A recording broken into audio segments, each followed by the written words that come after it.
Oke, Assalamualaikum warahmatullahi wabarakatuh. Selamat pagi teman-teman. Kembali lagi dengan saya di mata kuliah Finansial Teknologi, di mana kita pada pertemuan keempat ini kita akan membahas yang namanya regulasi finansial teknologi yang ada di Indonesia. Nah, untuk materinya sudah saya kirim di WhatsApp grup masing-masing dan sudah ada di Siakat ya untuk link absennya.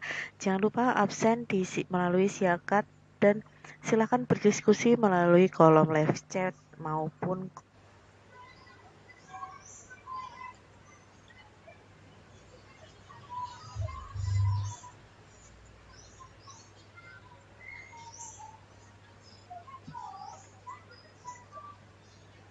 Assalamualaikum warahmatullahi wabarakatuh. Selamat pagi teman-teman. Terima kasih untuk yang sudah hadir di mata kuliah Finansial Teknologi, baik yang ada di Ungaran 605 Siliwangi maupun yang ada online maupun yang ada di Weleri. Baik teman-teman, saya izin share screen ya.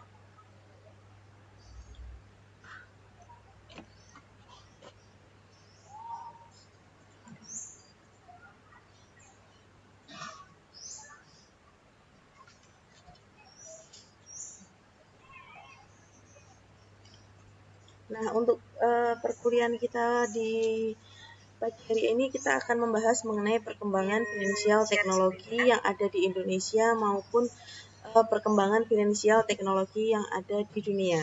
Nah, untuk PPT-nya sudah saya kirimkan ke grup masing-masing.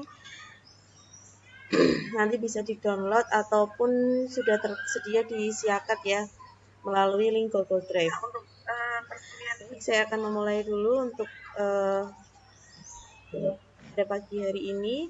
Untuk tema yang akan kita bahas adalah perkembangan finansial teknologi di dunia, perusahaan finansial teknologi, penggunaan finansial teknologi yang ada di dunia, serta perkembangan finansial teknologi yang ada di Indonesia khususnya.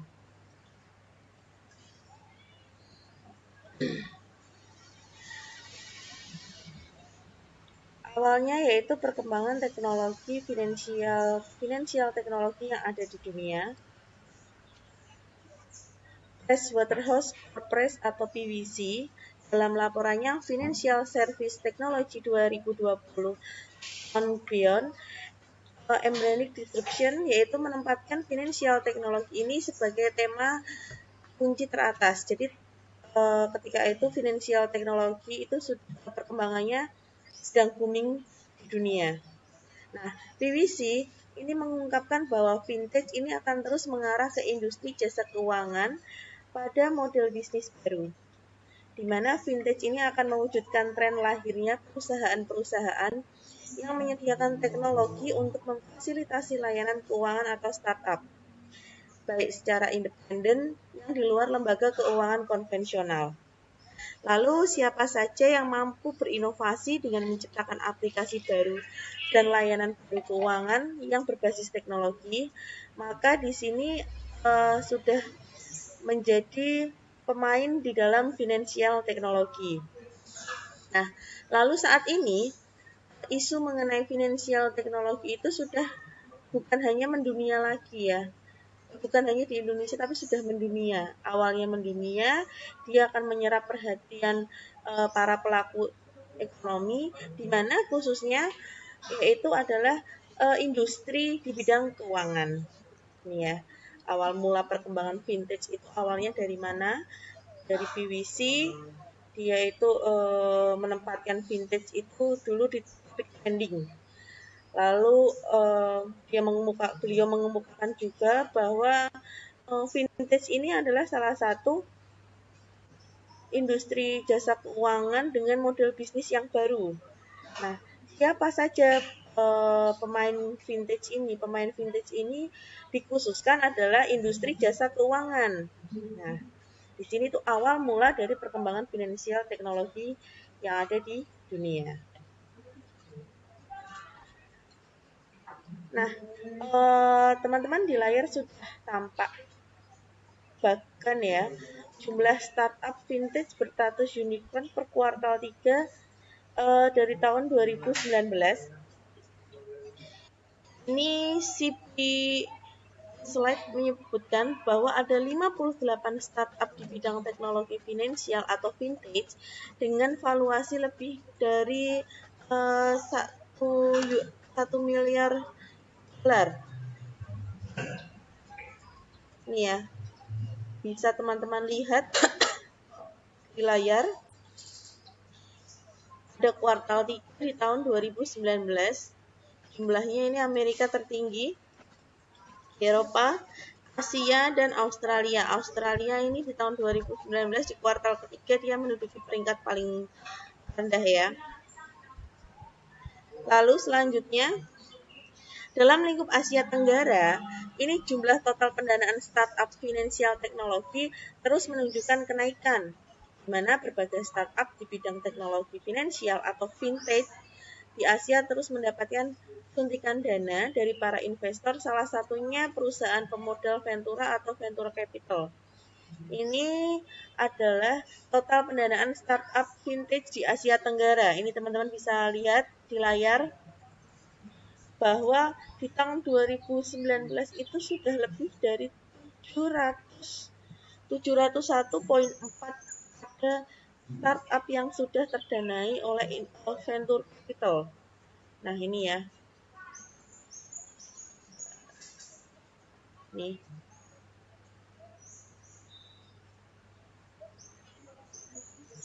Selanjutnya. Nah, ini adalah 10 perusahaan finansial teknologi terbesar di dunia versi Forbes. Ini bisa teman-teman lihat juga di layar.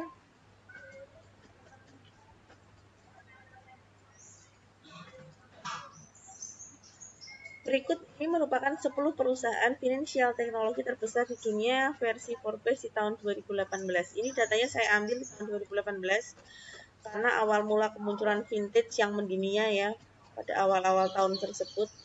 Yang pertama di sini ada Green Sky, di mana Green Sky ini merupakan perusahaan yang berbasis di Atlanta, Virginia, Amerika Serikat. Itu memiliki total pendanaan kurang lebihnya adalah 560 juta dolar Amerika Serikat.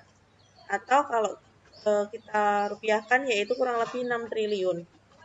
Di mana perseorangan ini merupakan perusahaan vintage yang berbasis pada pembayaran atau payment.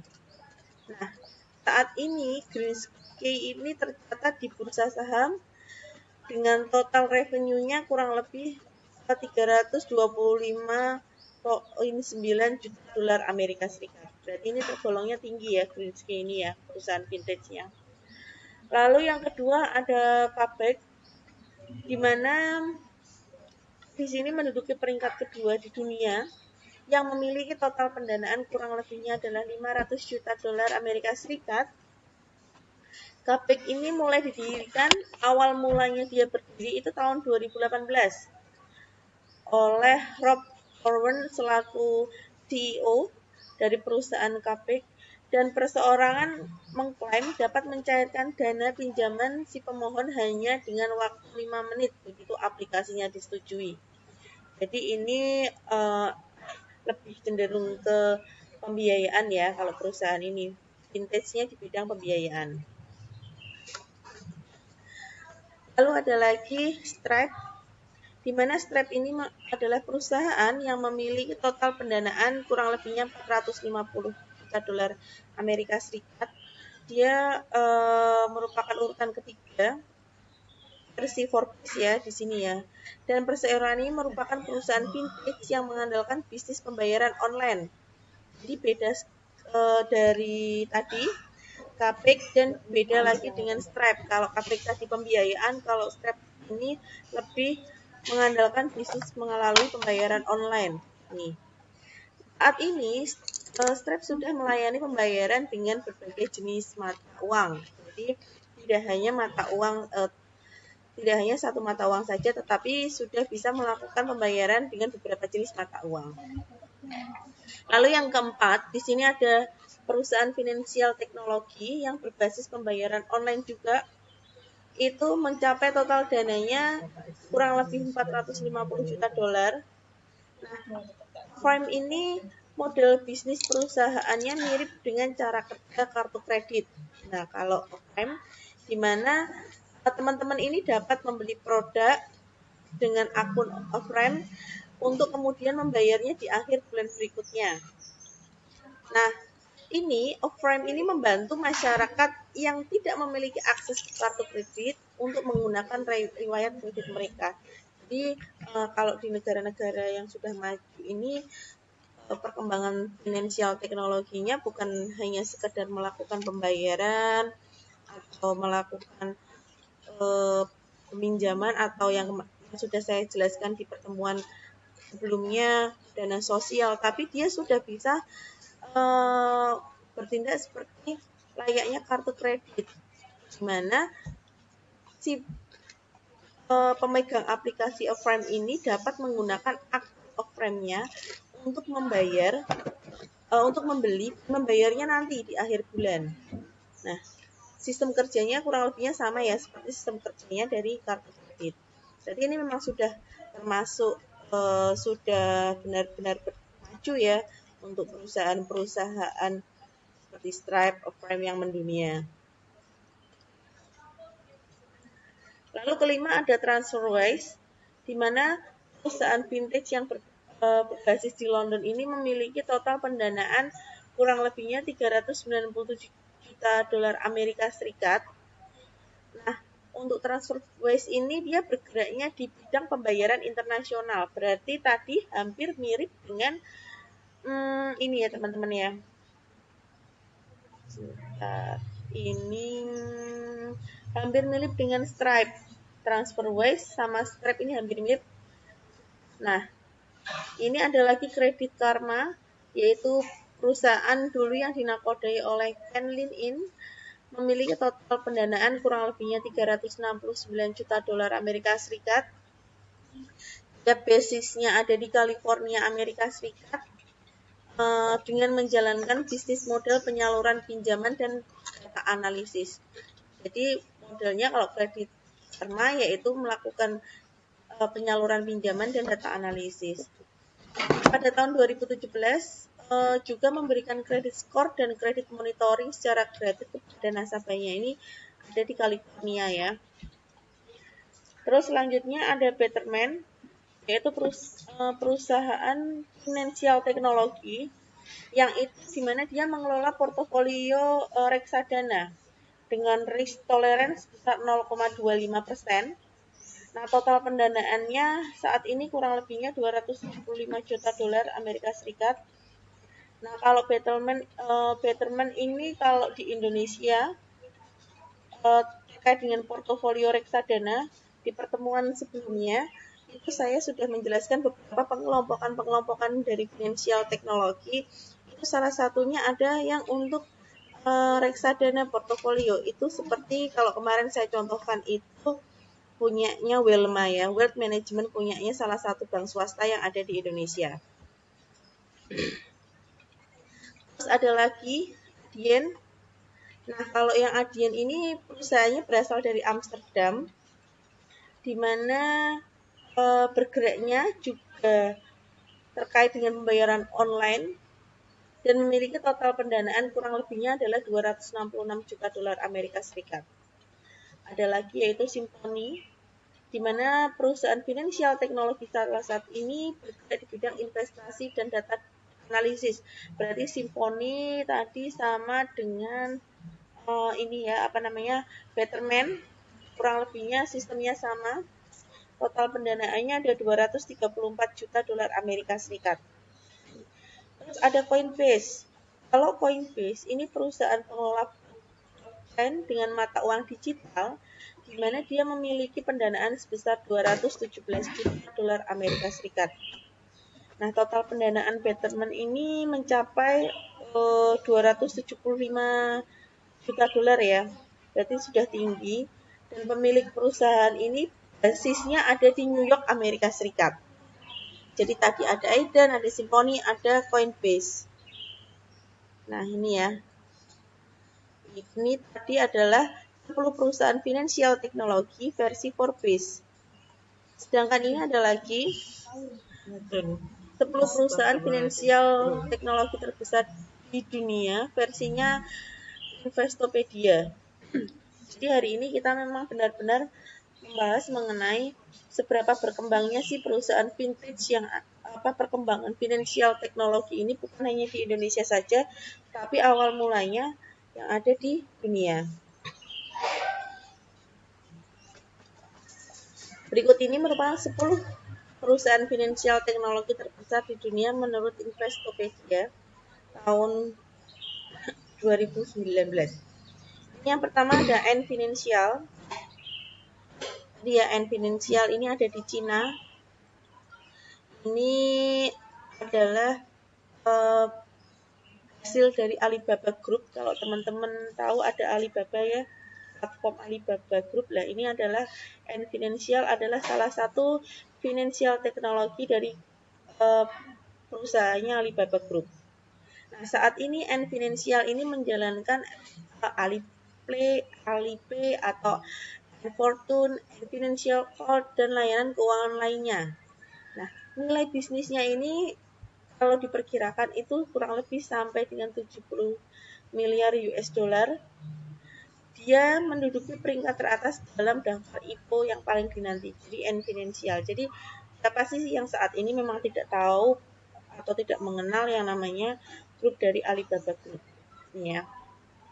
Ada Adyen juga tadi di versinya WCO juga masuk ya, Adyen di versinya Investopedia dia juga masuk.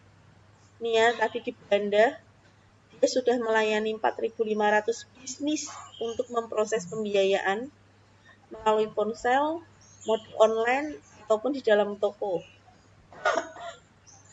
Jadi pendapatannya kurang lebih itu sudah melampaui 700 juta US dollar. Dan ini akan diperkirakan naik 80% setiap tahunnya. Berarti apa? Intinya di sini memang bisnis finansial teknologi saat ini memang sudah berkembang dan sangat menjanjikan ya, kalau sudah diprediksi bahwa dia akan meningkat sebesar 80% setiap tahunnya. Ini ada Kudian. Kudian ini adalah perusahaan yang telah membentuk kemitraan dengan beberapa e-commerce atau layanan digital dan layanan keuangan dalam upaya menarik konsumen. Kudian ini memungkinkan akan segera go public dan mengharapkan untuk meningkat dari 800 juta US dollar menjadi 1 miliar US dollar. Nah, di sini ada sekitar 33 miliar bentuk pinjaman yang akan difasilitasi oleh Kudian. Jadi di sini Kudian ini adalah bentuk dari finansial teknologi yang menerapkan yaitu layanan digital dan layanan keuangan. Di sini juga ada layanan pendanaannya juga. Ada Xero. Xero ini adalah perusahaan pengembang perangkat lunak akuntansi online. Ini yang mudah digunakan untuk usaha kecil dan memiliki lebih dari 1 juta pelanggan. Jadi kalau Xero ini lebih ke ini ya, finansial teknologinya lebih terkait dengan pengembangan perangkat lunak akuntansi online. Nah, jadi kalau di teman-teman di akuntansi online, teman-teman bisa melakukan transaksi penjurnalan itu tanpa harus menghitung. Jadi itu semacam aplikasi perangkat lunak. Itu Xero. Ada Sofi di sini, ada Lupak dan ada Aven juga. Ini ya, kalau Aven ini adalah salah satu platform peminjam online yang ada di Amerika Serikat. Di mana dia ini spesialisnya adalah menurunkan biaya dan hambatan pinjaman untuk konsumen. Nah ini ya, saat ini si Aven ini, aplikasi Aven ini telah memberdayakan kurang lebih 500.000 pelanggan dan memiliki portofolio pinjaman sebesar 3,5 miliar Amerika Serikat. Berarti ini Aven besar juga ini ya untuk pendanaannya. platform peminjaman online yang ada di Amerika Serikat. Ini ada Oscar juga, ada Klarna, ada ZhongAn Online PNC Insurance Co. Ltd. Ini dia berpusat di Shanghai. Dia akan menawarkan e-commerce, pembiayaan mobile, jaminan pembiayaan untuk bisnis, dan penggunaan internet. Jadi finansial teknologinya kalau yang ZhongAn terkait dengan e-commerce, pembayaran mobile, jaminan pembiayaan untuk bisnis, dan penggunaan internet. Kalau Klarna, dia basisnya perdagangan. Dia juga sudah bekerja sama dengan Spotify, Disney, Samsung, atau Asus sebagai kliennya, di mana dia merupakan salah satu finansial teknologi juga yang ada di dunia. Lalu ada Oscar juga. Oscar ini finansial teknologi, tapi dia basisnya seperti asuransi ya, Oscar ya. Jadi dia menyatukan asuransi dengan teknologi, perpaduan. Biasanya asuransi ini kita harus datang manual dan lain-lain, tapi kalau melewat aplikasi Oscar ini kita sudah dapat meningkatkan sistem kesehatan dengan pelanggan tapi lewat teknologi ya. Nah, itu adalah beberapa contoh perusahaan-perusahaan yang sudah perusahaan vintage yang sudah berkembang di dunia. Tadi saya menyontohkan ada dua ya, menurut yang pertama yaitu versinya dari Forbes, yang kedua yaitu versinya dari Investopedia. Mungkin sampai sini ada yang mau ditanyakan?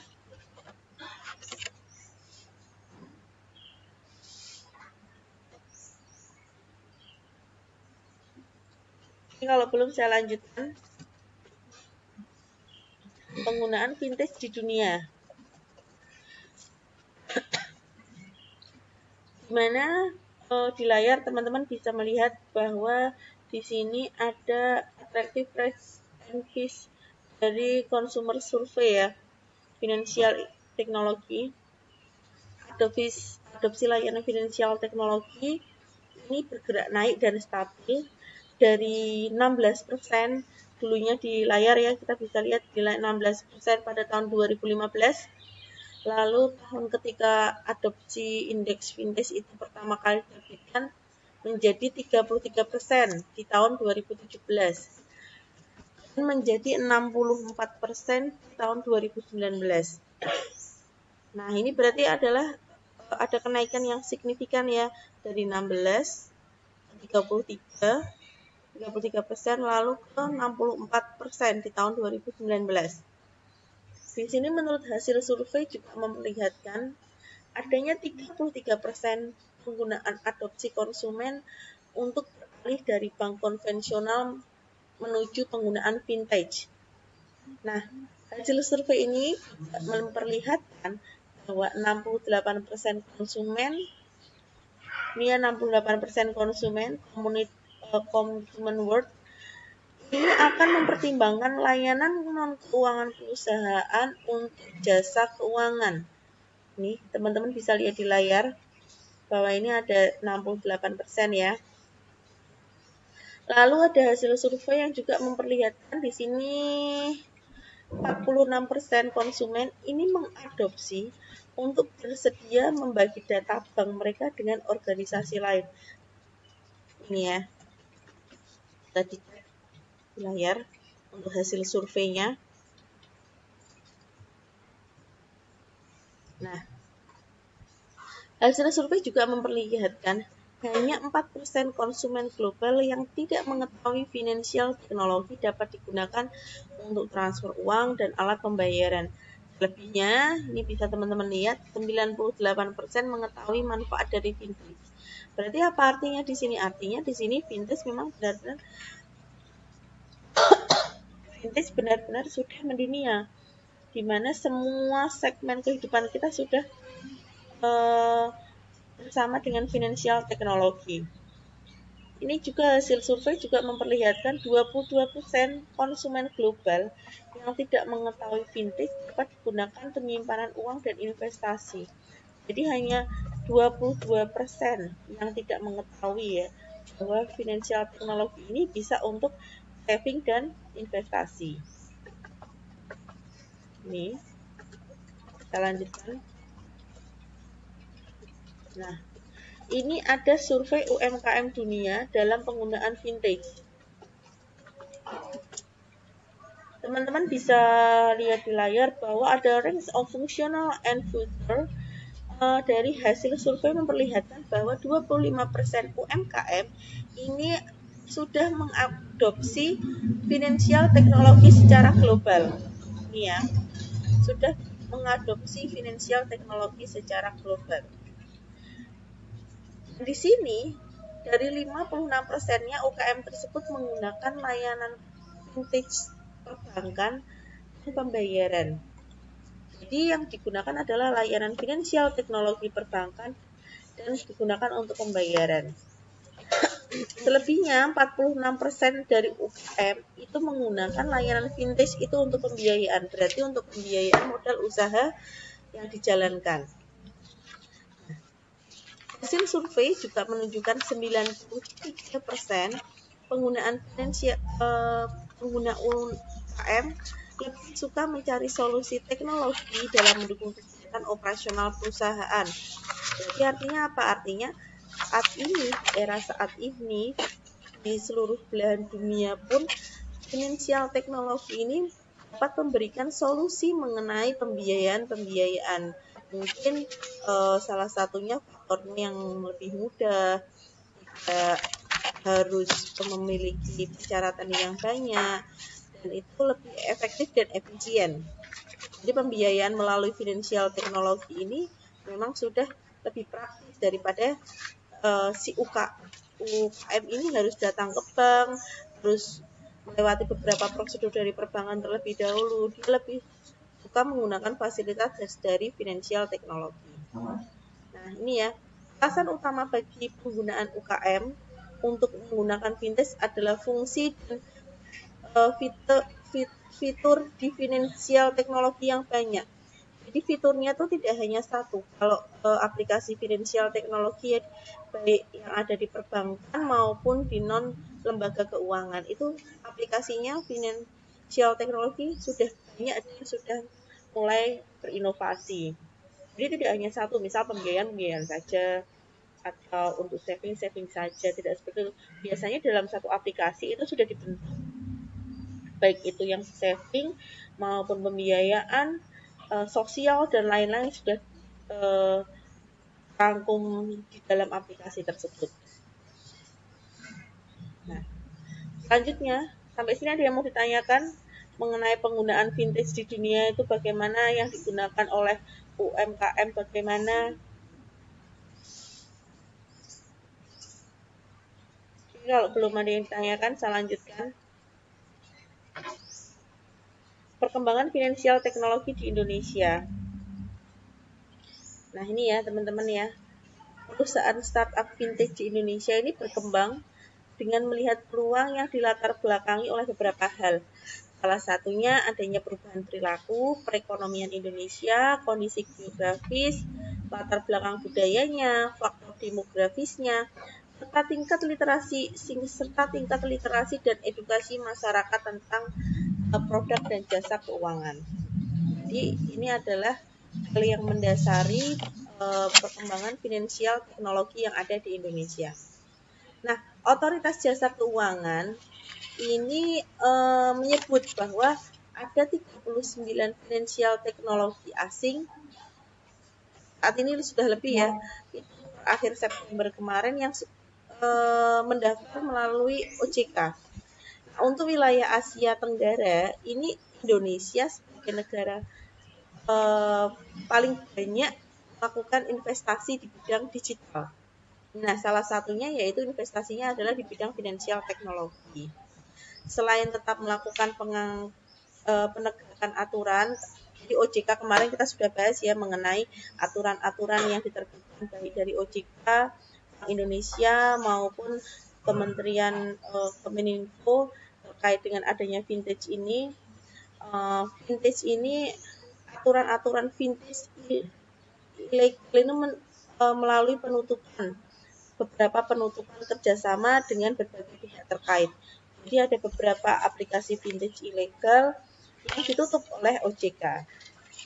Nah, OJK di sini juga melakukan upaya-upayanya. Upayanya apa saja? Upayanya adalah sosialisasi kepada finansial teknologi asing untuk melegalkan usahanya di Indonesia. Jadi mungkin ada beberapa perusahaan vintage yang dia masuk ke Indonesia tapi belum dinaungi oleh OJK. Nah, ini ada beberapa OJK menutup beberapa perusahaan-perusahaan asing tersebut yang masuk ke Indonesia. Jadi diharapkan perusahaan asing tersebut dapat mendaftarkan layaknya sesuai dengan standar aplikasi finansial teknologi yang sudah masuk di Indonesia. Nih, teman-teman bisa lihat di layar bahwa ada profil dan pengembangan finansial teknologi lending. Ini ya, lending atau pendanaan ya.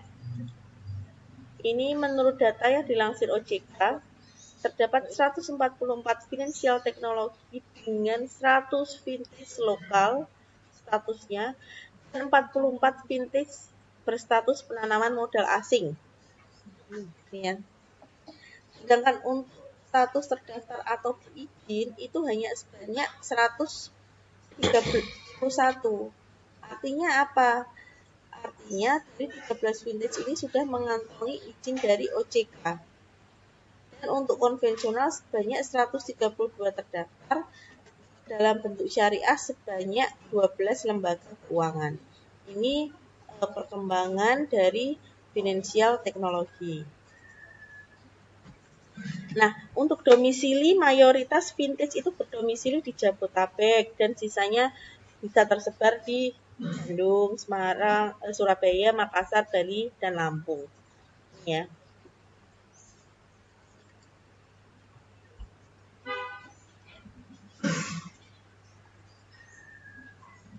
Ini lalu ada perkembangan vintage di Indonesia. Ini ada beberapa produk-produk yang dari finansial teknologi yang paling diminati. Ini di urutan pertama bisa teman-teman lihat di layar bahwa di urutan pertama itu ada lending, pembiayaan, terus ada pembayaran, analisis data pasar, turunan dana, ini ada manajemen kekayaan, terus analisis artificial intelligence, asuransi, sisanya lain-lain. Ini ya, mencatat perkembangan paling pesat ini apa di sini? Peer-to-peer lending atau pembiayaan. Nih, seperti yang tadi saya jelaskan di awal bahwa pembiayaan ini akan lebih mudah menggunakan financial teknologi daripada harus menggunakan sistem yang masih konvensional. Tapi perlu teman-teman garis bawahi ada positif dan negatifnya ya teman-teman ya. Tapi apabila kita menggunakan financial teknologi memang kita benar-benar harus berhati-hati dalam kita menyerahkan data pribadi dan lain-lain. Itu benar-benar teman-teman harus pahami bagaimana isi perjanjiannya tersebut dan lain-lain. Lebih aware, lebih hati-hati kalau menggunakan financial teknologi. Nah, di sini ada produk dompet vintage yang paling diminati. Kalau produk dompet vintage, saya rasa teman-teman di sini dalam keseharian juga sudah memanfaatkannya. Salah satunya dari GoPay itu bisa menjadi dompet digital yang paling banyak digunakan tahun ini. Nah, menurut Daily Social Report Research itu menunjukkan bahwa 651 responden yang disurvei banyak 83.3%-nya itu dia sudah menggunakan GoPay. Berarti GoPay ini sudah menjadi salah satu perusahaan dompet finansial teknologi yang diminati yang ada di Indonesia.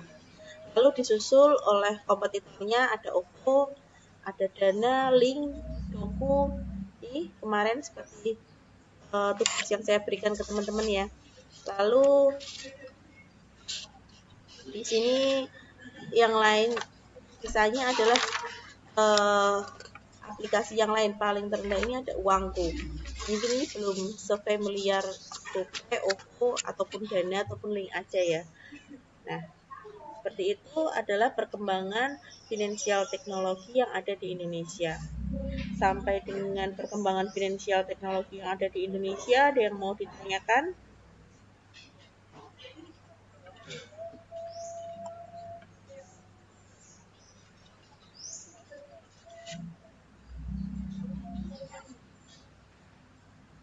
Oke, baik teman-teman, apabila eh, sudah tidak ada yang ditanyakan, saya tutup stop share-nya dulu.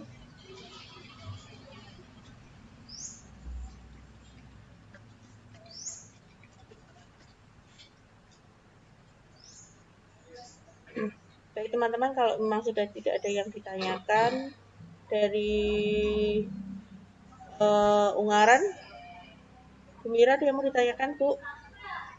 Atau mau tidak ada, nanti seperti biasa ya Bu Mira, nanti dibahas di kelas masing-masing ya. Untuk materinya sudah saya ini ya, masukkan di WhatsApp grup. Nanti untuk link absensinya menyusul setelah akhir perkuliahan. Begitu teman-teman, saya pamit undur diri. Apabila saya ada kesalahan di dalam saya menjelaskan, saya mohon maaf. Saya akhiri. Wassalamualaikum warahmatullahi wabarakatuh. Syukur Gumira. Oke.